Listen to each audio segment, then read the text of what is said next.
Welcome back. I am Largo, and today we are checking out part 2 of our SCP video, Beasts of the Old Letters. Yesterday we watched part 1, got halfway through the video, and learned about some of these creatures from the fantasy land that originated in the SCP Where the Dragons Went video. It's a long one, so we're going to go ahead and jump right back into it, right where we left off with Beasts of the Old Letters. Ocean Sippers.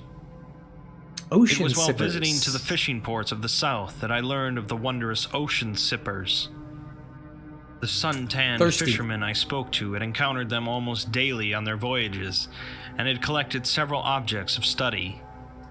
Among these were several sketches, pellets, and even an injured specimen that they had taken aboard. At first glance, a sipper looks to be some kind of large, iridescent bird, similar in appearance to a pigeon.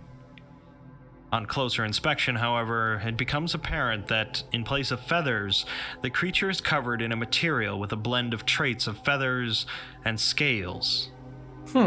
Like scales, pieces of the material have the texture of the scales of a fish and are firmly connected to the body. However, the shape of the pieces are more similar to the feathers one would see in any other seabird, and even resemble down in some places. Weird. Sippers are capable of breathing in both air and fresh water, and spend most of their time as part of a flock in a large bubble of water which drifts high above the iridescent sea. This bubble follows the course of schools of small fish or prawns. At night, the sippers dive from their bubble to the surface of the ocean, where they skim off and swallow a layer of prey and seawater before returning to their abode. The combination of seawater and food is then processed in their guts until they regurgitate it as fresh water and a small pellet composed of salt and the remains of their prey. The water is added to their bubble to compensate for evaporation, while the pellet is tossed down toward the ocean below. Fishermen will often collect the pellets, either for their supply of iridescent salt or in order to sell them to tourists at the ports. Polydanes. They have tourism too. Okay. All right. Among some of the most curious forms of life in the fantastic lands are the polydanes. Polydanes can be found all throughout the world, though they are especially concentrated in the western cities and in places populated by large groups of other races. In their true forms, polydanes are roughly the same size and shape as a human, but they have a second set of arms and a blank, smoothed-over face. Their bodies appear to be composed of various colors of clay in a marbled pattern. Polydanes are able to stretch and mold and reshape their bodies at will, and can take on the properties of other materials, such as stone or flesh. Well, that's super useful. Oh my goodness. For offense, for defense, for hiding, for camouflage, for all kinds of stuff, that'd be useful. I mean, how often have you wanted to open a box, but you needed a knife or scissors or something? Well, these guys can just turn their finger into a rock-hard knife or something. That's super useful. On occasion, polydanes will take the form of an inanimate object, though more often they emulate another race before mingling with other members of that race. At other times, polydanes will take whimsical or nonsensical forms for their own or others' amusement. Polydanes are capable of reproduction in two ways. The first is through reproduction with another individual, polydane or otherwise, and the second is through a single polydane individual dividing into two distinct individuals. In addition, polydanes' bodies do not age naturally, and damage from physical attacks against them is not lasting. In most cases, a species which can multiply without aging or being killed would overtake and crowd out their environment, but such is not the case for polydanes. Though their bodies are long-lived and impervious, their spirits still age, and often pass on after 100 or so years. Once their spirit is gone, the polydane's body will revert to its natural clay-like form, and will begin to dry, dying completely once it is fully dry. So these guys, they can die, they just can't be killed. Yeah, there's a difference. They're not immortal. They will die of old age, but they can't be killed. Okay. If an individual encounters the body before it's fully dry, they can will their consciousness into the empty husk, leaving their old form behind and beginning life anew. Does that mean you get the indestructible body? Like, you get to put your consciousness inside an indestructible, immortal body? As a polydane. Corbulars. There is still much debate over the nature of Corbulars. Some profess that they are collections of very communal spirits. Others claim that they are merely a novel variation of Adamite. Corbulars are often found in the various woods on the northern cliffs. From a distance, they appear as shimmering patterns along the surface of trees. However, should a traveler pass by them, the Corbular will remove themselves from the tree and appear in front of the traveler as a swirling pillar of light. The Corbular will refuse to move out of the way until the traveler has beaten them in some challenge, usually in the form of a riddle or game of chance. Should the traveler win this challenge, the Corbular will allow them to travel on. Should the traveler fail, however, the Corbular will enter through the traveler's mouth and take command of the traveler. Oh. The Corbular-possessed individual will then make their way back to a village, town, or city, where they will take part in feasts, festivals, and other merriments. Individuals who are possessed by Corbulars can be identified both by their eccentric and celebratory behavior, and by the swirls of light that can be seen in their eyes. Corbulars may leave of their own accord after celebrating for several days, but they can also be coaxed out by placing meats, cheeses, tarts, and spiced wine just out of the reach of a possessed individual. Individuals who have been possessed by a Corbular are often no worse for the wear, aside from exhaustion and embarrassing stories accumulated from their excessive partying. So if you get possessed by one of these things, you basically have... you go out and have a hangover night where you just don't remember anything and you get into all kinds of shenanigans and you wake up with a tiger in your bathroom. Nearly 40 years ago, one possessed individual led a large group of Corbulars to the northern village of Oaken. It took a full 2 weeks for the dragons to get word of the news and sort out the affected citizenry. However glad the citizens were to have their wits back about them, they did miss the merriment that the Corbulars had brought them. And the dragons seem like the enforcers, right? Like they're the ones that maintain the law and order in this land. Anytime something pops off, it's the dragon who shows up to fix it. This, paired with the fact that the Corbulars meant no ill will and had only been searching for a place to escape the cold of the woods, led to the creation of a yearly holiday in Oaken and the surrounding villages, wherein the villages are open for a full week to the Corbulars, so that they and the villagers may celebrate to their heart's content. What? That's kind of dope though, right? You work with them rather than trying to fight them or outlaw them or something. And they're like, hey, listen, I'm just trying to get out of the cold and you guys want to have a good time. So let us come in, get out of the cold for a week. We will party, have a great time. You guys will have a great time. And then we'll go our separate ways. That's pretty cool that they worked out an arrangement. Ruyablorts. Partially named for the distinct, deep bubbling they periodically make to sustain their levels of buoyancy, Ruyablorts are immense jellyfish-like creatures used by merfolk throughout the Fantastic Lands in constructing their undersea homes. Anywhere from 1 to 500 feet in diameter at the bell, Ruyablorts may look like jellyfish apart from the large, simple, almost horse-like head that matches the same transparency and jelly-like state as the rest of the body. But unlike jellyfish, their tentacles do not contain any poisons, and are actually more or less vestigial growths. Ruyablorts are primarily filter feeders, and are to some extent photosynthetic. The bell is an enormous air sac that keeps the Ruyablort suspended in the water. Air is taken in and released through a circle of small tubes near the base of the bell. At night, they glow through a soft cycle of translucent turquoise, pink, and green. Merfolk are well known for their pickiness when it comes to decorations, always wanting to find a balance between structure and aesthetics. To complement the calming iridescence of the Ruyablort's back, the merfolk take items such as discarded abalone shells, glass corals, and pearl sponges as building materials, constructing beautifully elegant towers. As they continue to build and live on the Ruyablort's backs, the Ruyablorts get to eat any scraps that float off the Mer cities. Depending on the... Man, so these must be just massive jellyfish if they're building cities on them.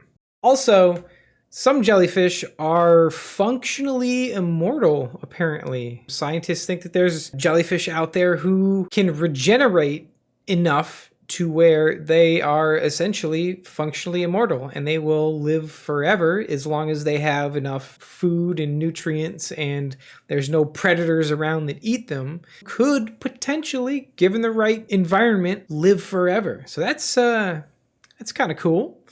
I would assume that the fantasy version of jellyfish definitely would be able to do that. Clan and location, Ruyablort cities can have anywhere from 10 to over 40 of the gentle giants floating together. With the right spells, land dwellers can journey with the merfolk under the sea and enter an almost otherworldly realm of soft rainbow light. Okay, multiple of these jellyfish congregate together and they build on a bunch of them. And that collection of those jellyfish are considered a city, not one massive jellyfish. I misinterpreted the situation. As fish, whales, and merfolk alike swim around and within the Ruyablort metropolis. Sun Stealers. Sun Stealers. Years after the close brush with the Bumpkles, I would make 3 more ventures into the Black Rock Forest. However, on the 4th journey, I was in search of one creature in particular, the fabled beings known as Sun Stealers.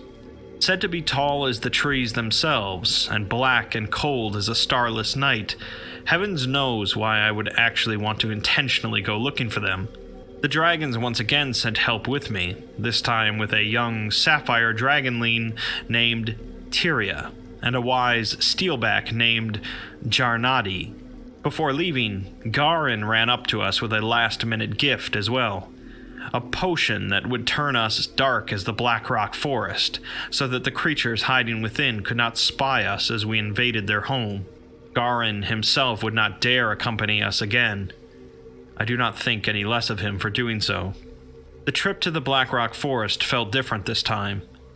Colder, like the creatures expected our return, and were gleefully waiting to strike as soon as we stepped foot into their lair. I suspected it was just nerves, though as we passed through the rugged line, I could not help but begin to have second thoughts about coming back.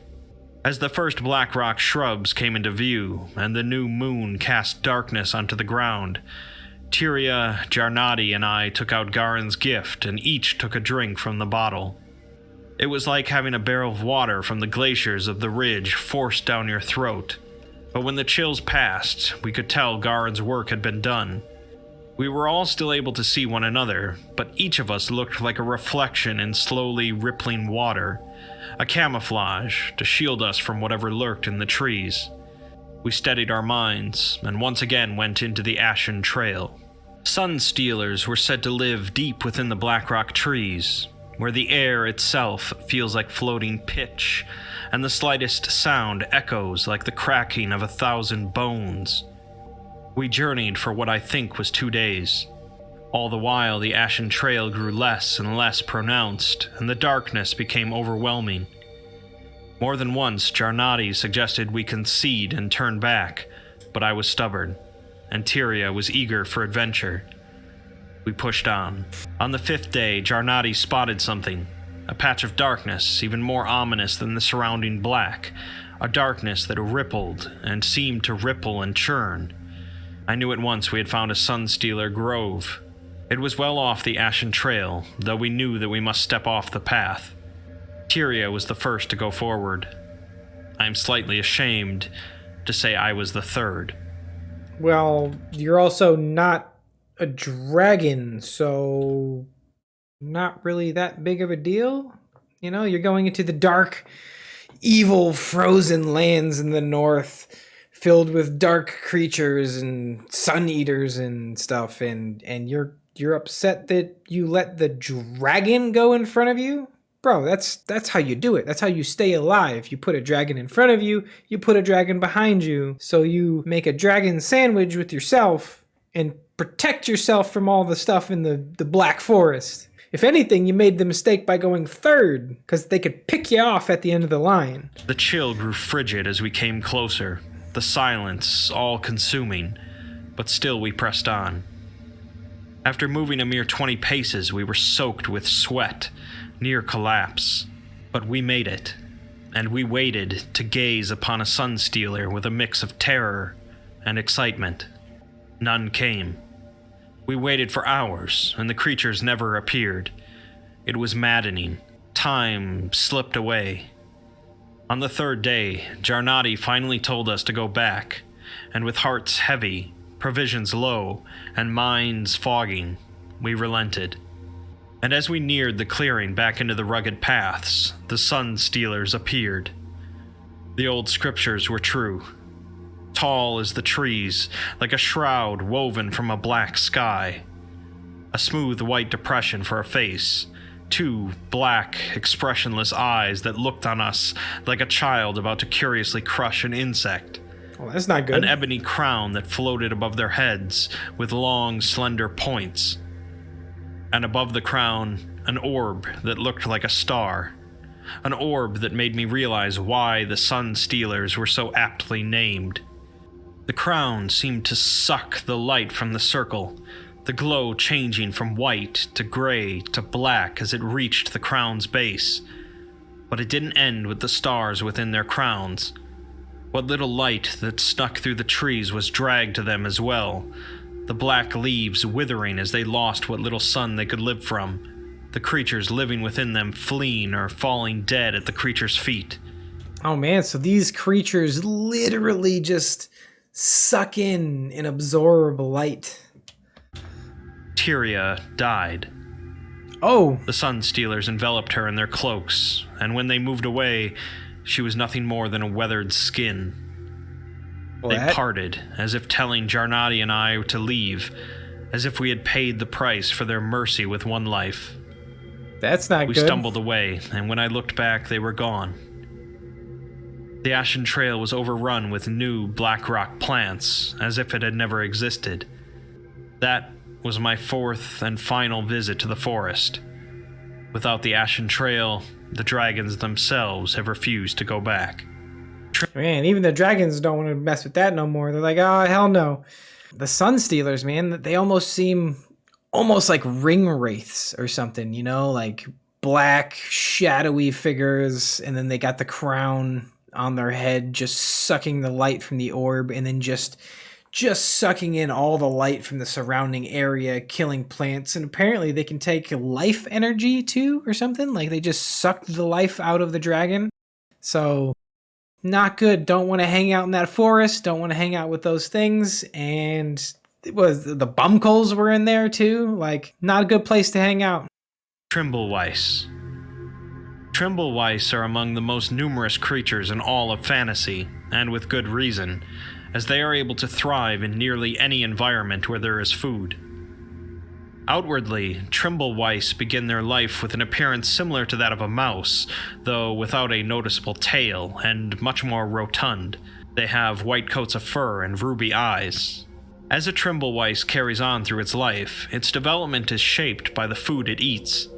The type of food that the Trimbleweiss eats will cause changes in its size, shape, coat, and even occasionally the limbs it possesses. Just as the type of food that the Trimbleweiss eats affects its outward appearance, the quality of the food it eats changes its disposition.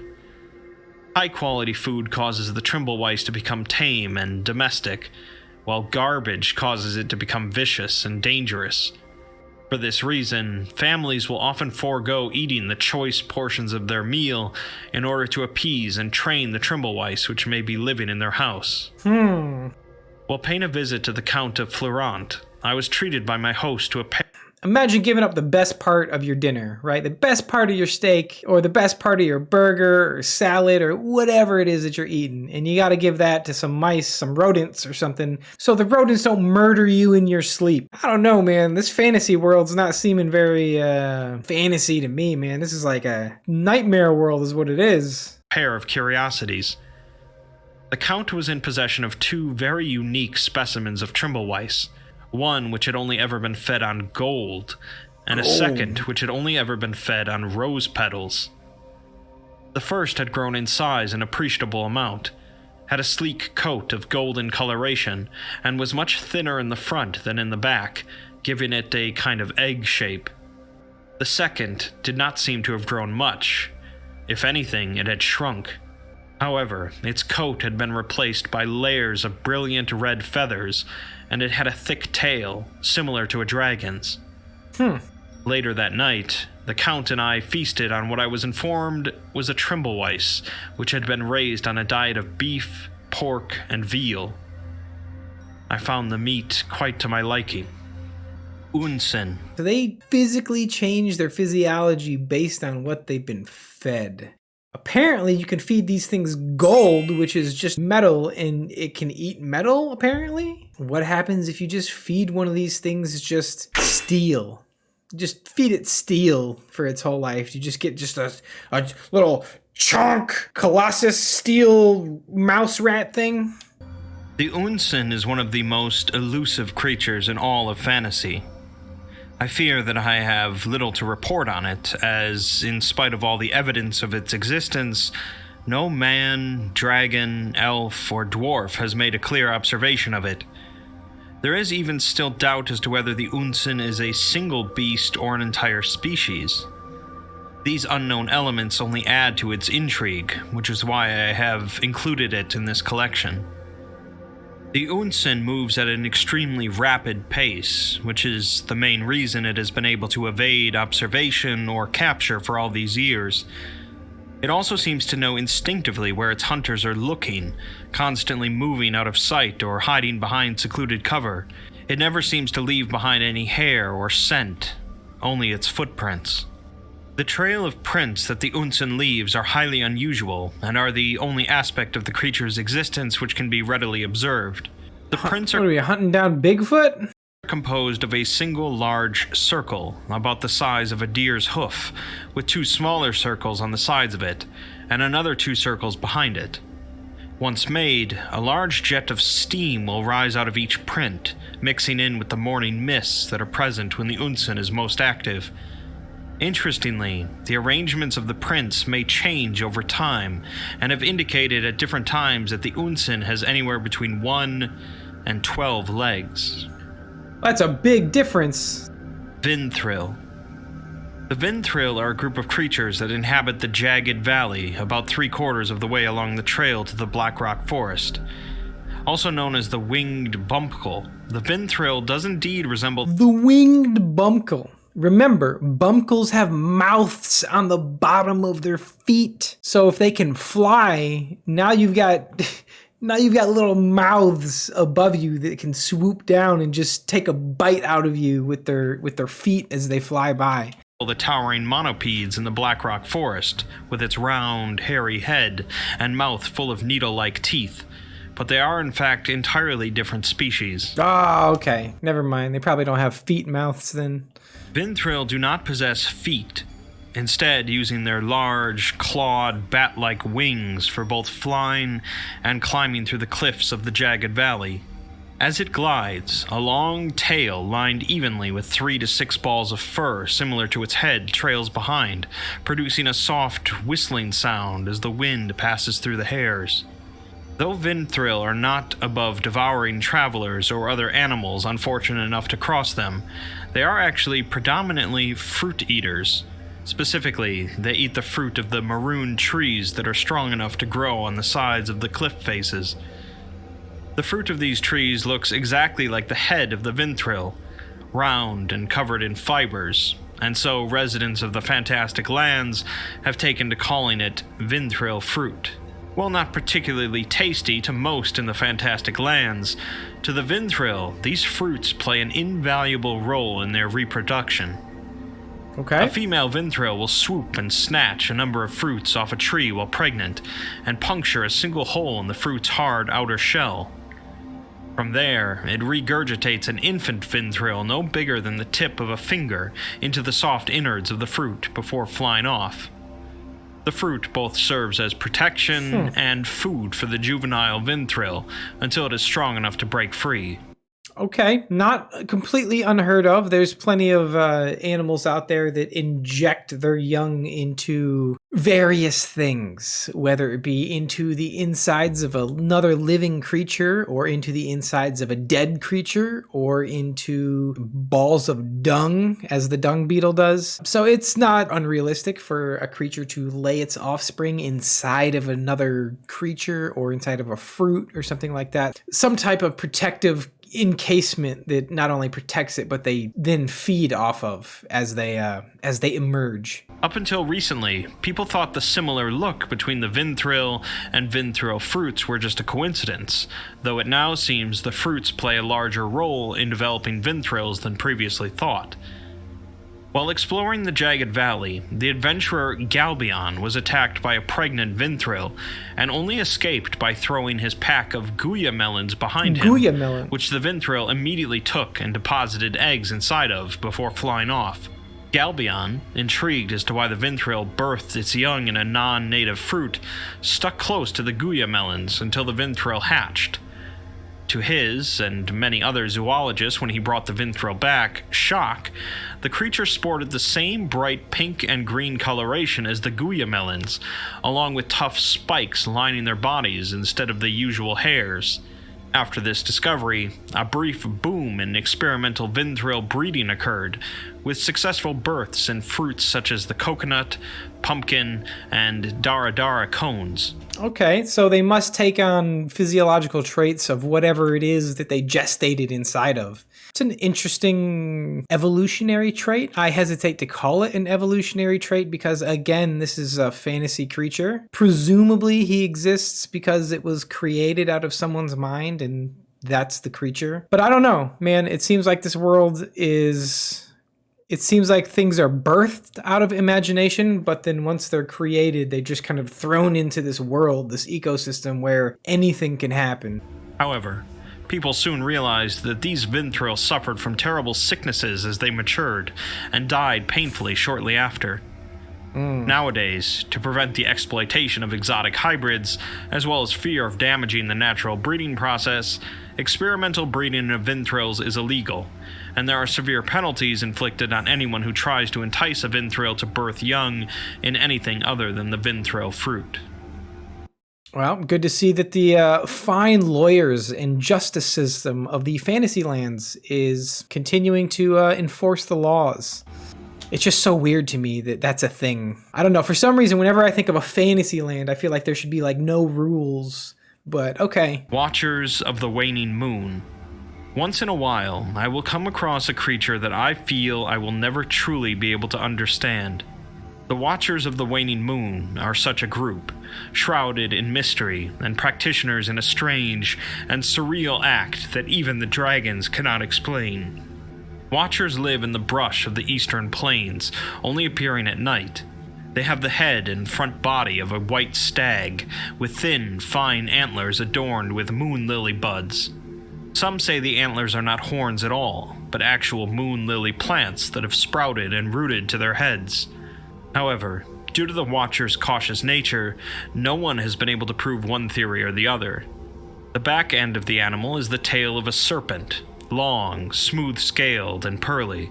The tip of the tail ends in a single large moon lily, which, like the flowers on the Watcher's antlers, will remain a bud until the moment of the Watcher's death. These creatures are intensely shy, fleeing and vanishing in a cloud of mist should someone spot them.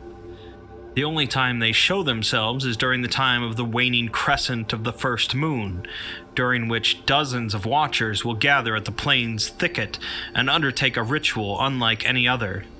When the waning crescent of the first moon is highest in the sky, one Watcher from those present will step forward and begin to climb and snake their way up the trees until it rests on the top of the leaves. Those below begin to rock and circle in rhythm, their movement along the ground creating strange and perplexing patterns. All the while, they hum in a low, bass-like chorus. As the patterns increase in number, the moon lilies on the tail and antlers of the Watcher atop the trees will begin to open. Once the lilies are fully bloomed, the Watcher will let out a long, drawn-out cry before pushing off and jumping high into the air. For some reason, I just have them, this image in my head of them just letting out this like weird shriek or like weird yell. I don't know. The lilies will begin to release wisps of pollen, and the Watcher will inexplicably continue to rise like a flying snake for hundreds of feet, continuing to ascend towards the moon. However, as soon as the lily's pollen is spent, the Watcher will cease to rise and plummet to the ground. Upon impact, the broken body of the animal will dissolve into a mist which rises and dissipates into the night sky. Seems like an interesting way to go out. You just float up into the sky real high until you run out of fairy dust, pixie pollen, and you fall to earth and die a horrible impact death? Okay, sure. All other Watchers will appear to sigh and fade, clouding the thicket with the same mist until they all disappear. Afterwards, the only evidence of them ever being present are the strange patterns they drew upon the ground. When I asked the librarian dragons, Parine and Luthana, about the Watcher's strange practice, they told me they could only guess. There are several scripts that provide a theory to the Watcher's behavior. Some say that the Watchers believe the waning crescent is one of their own, an individual that has attained transcendence in the heavens, and that the creatures on this earth are attempting to join it. Indeed, the crescent resembles an arching snake. Other scripts believe the opposite, that the creatures see the moon as a watcher trapped in the sky, and that in jumping, they are attempting to grab it and bring it back down. Either way, it is a fascinating but thoroughly enigmatic insight into the Watcher of the waning moon. Whatever the reason, they show no signs of stopping their ceremony. I wonder if they will ever realize that the moon cannot be caught. We don't know that. For all we know, the moon there is made of cheese. Zargarths. Zargarths. The Vulin dwarves that live within the steam caverns just miles from the ridge are known for their unmatched talent in metalworking and gem cutting. Indeed, the geothermal caves which they have made their home in are abundant with rare metals and gemstones, and accounts for nearly 40% of all jewelry traded through the Fantastic Lands. Any piece made by the Vulin is a fine treasure to possess. Okay. During their mining in the steam caverns, the Vulin began to notice that carts of gems would return to the surface with fewer stones than originally loaded. Though at first confused, they quickly found a creature mixed in with their gems that was indistinguishable from the stones except when it was feeding: the Zargarths. Zargarths start their lives looking similar to stones, such as geodes or agates, with their outer skin covered in a sturdy shell that looks exactly like rock. Within this shell is a mishmash of tissue and organs. Zargarths can spout small red tentacles for locomotion.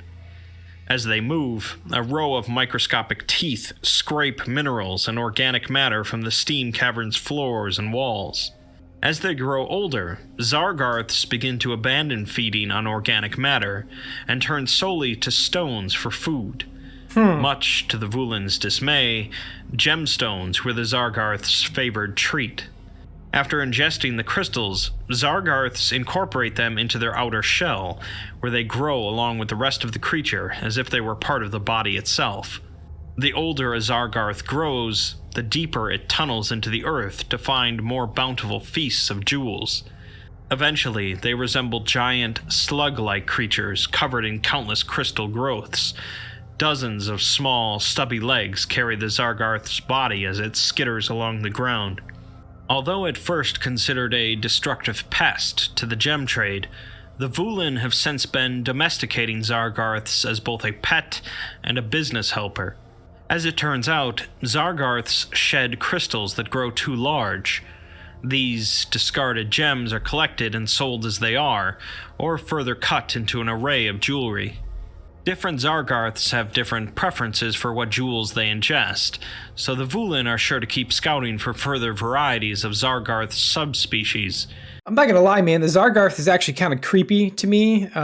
They just kind of the description, right? Just, it's so inconspicuous, right? They look just like a rock, which in my opinion is like the perfect camouflage because animals, people, dude, nothing pays attention to rocks. Just a rock on the ground, dude, nothing pays attention to it. So I feel like that's like the perfect disguise to get anywhere, especially in like a fantasy setting where it's not like industrialized and you're not walking around a city where there's like no rocks on the ground. That's kind of creepy to me, but then the other part of it is they eat rocks, man. Like they can eat biological material, but they're also capable of just eating rock and stone and mineral. Like that means they can digest like anything and they could definitely eat you. So that makes it like double creepy, but that's also the same factor that kind of tones it down a bit because once they're fully mature, they don't really tend to eat biological material. They just go after rocks, particularly gemstones. Okay, let's keep going. During my last visit, I saw magnificent specimens of ruby, opal, and even diamond Zargarths in Vulan Care. The good dwarf Lair gave me a beautiful fire opal that had fallen off one of the creatures, which I now carry in my travel bag wherever I go. All right. The Yanyar and the Yanaris. Yanyar and Yanaris. There is a forested ring of islands east of the Fantastic Lands that has been left largely uncharted due to a species even the dragons shudder to hear mentioned. The Yanyar. The Yanyar spread cold and lifelessness wherever they walk, blanching everything around them as they continuously sap vitality. Anything living or inanimate that comes too close to the Yanyar will collapse grayed and cold in a matter of seconds. Such behavior has caused the trees, the earth, and even the surrounding sea of their home to turn gray as dust, and so the Yanyar's home is aptly known as the Monochrome Islands. The Monochrome Islands. Physically, the Yanyar are tall and lean like the elves, good name, though they do not wear garments and lack any parts to identify gender, if they so have them. Their skin is the same gray as everything they touch, and their hands and feet both have long, nail-less digits that constantly grip and ungrip with a chilling fluidity. However, the most distinctive and chilling aspect of the Yanyar are their faces. A bulbous, smooth head, far too large for a body of their thinness, with squinted gray eyes that appear disturbingly human. While normally featureless apart from the eyes, the Yanyar's head will split vertically into thirds to reveal two separate jaws with even, needle-like teeth. During this time, one can see that the Yanyar's eyes are more akin to a tongue, a sensory organ attached to a fleshy stalk that runs all the way down its throat. It is believed the Yanyar are blind and rely on these eyes to smell their surroundings, like a serpent tasting the air. The first Yanyar ever seen washed ashore on the beaches of the Fantastic Lands 60 years ago, and it was from this corpse's autopsy that most of the information about this species was obtained. It was easy to see where it had come from. Even in death, the Yanyar's corpse left a trail of gray in the ocean waves, though said trail was lost after the dragons pursued it for dozens of miles offshore. It would take another 20 years to find the Monochrome Islands, yet only 6 months for the Dragon Council to declare the area off-limits to all. Most of the Fantastic Lands inhabitants simply believed the Yanyar were too dangerous to go near, and left it at that. I, however, know the deeper meaning behind the Monochrome Island being sealed from the world. In a different time, I would have probably been imprisoned, maybe even banished from the Fantastic Lands. However, now that my home is all but abandoned, I leave this information to whomever may stumble upon it. The Yanyar corpse we recovered was mutilated, with huge, circular punctures throughout the body. Strangely, the wound had no exposed flesh. Instead, a black, empty void filled the gap. When the poor dragon doctor Horridus tried to examine the wounds, the void turned his flesh to pure black.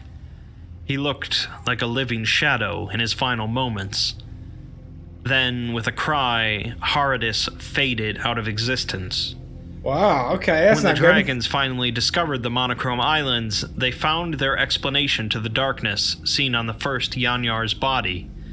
Beneath dark waters of the Yanyar's home lays the Yanaris, an even more terrifying creature than the beings above. From what the dragons observed, the Yanyaris appears to be worshipped as a god by the Yanyar. The Yanyar will cast themselves off the sheer cliffs of the island to the sea below, where shadowy tentacles rise in the thousands to spear the bodies and drag them below. It is unknown how large the Yanyaris is, though its limbs alone are long enough to effortlessly scale the 2,000-foot cliffs of the Yanyar's home, and then some. The touch of the Yanyaris appears to have the same grain effect as the Yanyar's touch, but on a much more powerful scale, capable of turning things to blackness, and then nothing. As seen with Haradis, the touch of a Yanyaris persists long after initial contact. This similarity has driven me to make a hypothesis about the being's relationship. Perhaps the Yanyaris gave the Yanyar some of its power years and years ago in return for their servitude. The dozens of islands surrounding the Yanyar's home show signs of ancient ruins. Could the Yanyar have conquered these neighboring lands and brought them to their master? It seems like a plausible explanation, though since there has been no life other than the Yanyar, the Yanyaris has since resorted to devouring its servants. The once much beneficial relationship has become grimly one-sided. Ziralasp. In a fitting yet... So the Yanyar and the Yanyaris, those things are kind of creepy, a little weird.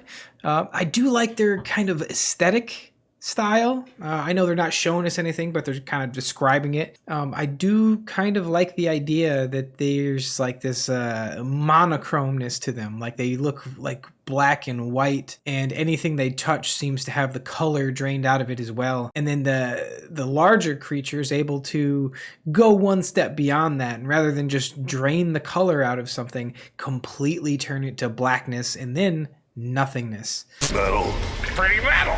So that's kind of a neat thing. I kind of like that. You know, this whole world has been very colorful and vibrant for most of it. So to know that there's like this dark lands over there, not the dark forest, the dark stone forest I think that it was earlier, but like a separate land off to the side, even more dangerous than the Darkstone Forest. So dangerous, in fact, that it's monochrome. There's no color there at all. So it's kind of an interesting concept. I'm kind of digging. Bitter sense. The Ziralasps will be the last entry in this storybook, as they were the last creatures of the Fantastic Lands at the end of the war, and the first to die out in the new beginning. Although their bodies resembled that of a swan, their skin was more attuned to that of the pearl-crested dolphins that once swam in the iridescent seas to the south. Their eyes were of the deepest blue, their wings forever softly shining like fluid ivory, their mouths a smooth, toothless bill that curved ever slightly so upward. They were capable of taking a human form as well, resembling angels and awing all those they passed. As beautiful as they were intelligent, the Ziralasp were a vain and conceited race of creatures who forever squabbled with the dragons over whose wisdom and looks were superior, and so were disliked by a great number of the Fantastic Land's inhabitants, for whom the dragons were born leaders and advisors. I was gonna say, man, why are you gonna squabble with the dragons? It seems like the dragons are like in charge of stuff here. As a result, the Ziralasp secluded themselves from all other beings for nearly a millennia, constructing a citadel of their own to live apart from those they deemed inferior. They ignored all pleas for help in times of calamity, and rejected all offerings of friendship. It was not until the third awakening of the lightning-struck Titan that the Ziralasp were seen again. Vamarov's storm returned with terrifying ferocity, and the Titan rose with its strength multiplied tenfold. Half of the Magician's Council perished in the ensuing fight with the beast, along with nearly 100 dragons, 1,000 birds, and 1,000 more spirits.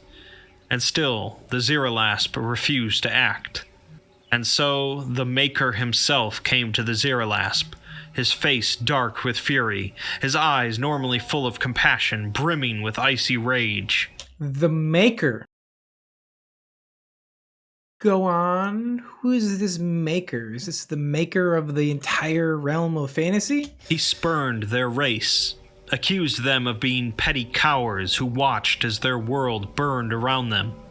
For their vanity, he cursed their citadel, enchanted it so that no Zeralasp could ever set foot in it again, then covered it in the ashes of those killed by the Titan as a reminder of the suffering the Zeralasp could have helped prevent.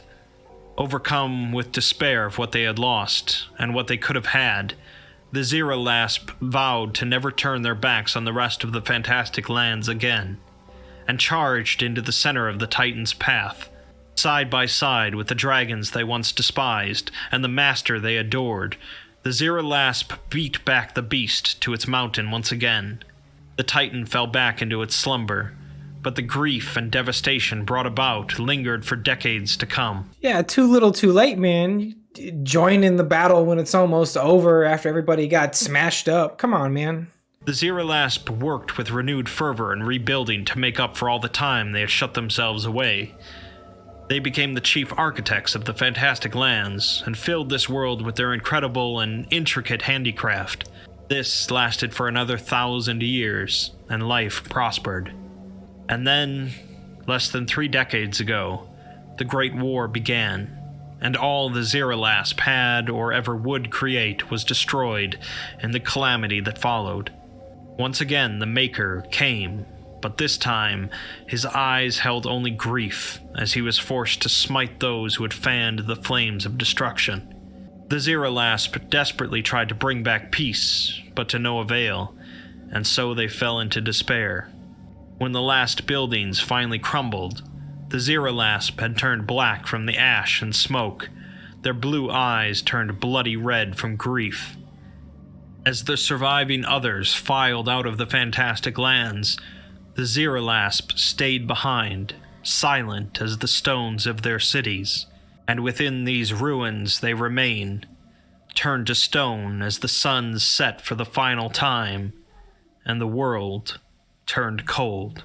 That was Beasts of the Old Letters. That was a long one between the two videos. It was almost 2 hours long. So if you stuck around for it, thank you very much for that. You are a legend. Got a real expansion of this realm of fantasy.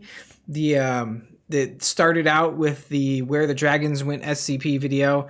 And we get a look into this world to kind of see a little bit about how it functions, what it's inhabited by. There's a whole civilization and hierarchy with the dragons at the top. There's a lot going on here. Really interesting. I got to give the creator, the writer of this, I got to give them props on some really weird animal combinations. In mythology, you see all kinds of animal combinations, people being mixed with animals, animals being mixed with other animals. We've seen lots of combinations throughout history, and yet they managed to come up with some really weird ones, like a horse/gazelle with the 6 legs of a cricket. Like that's a pretty wild one.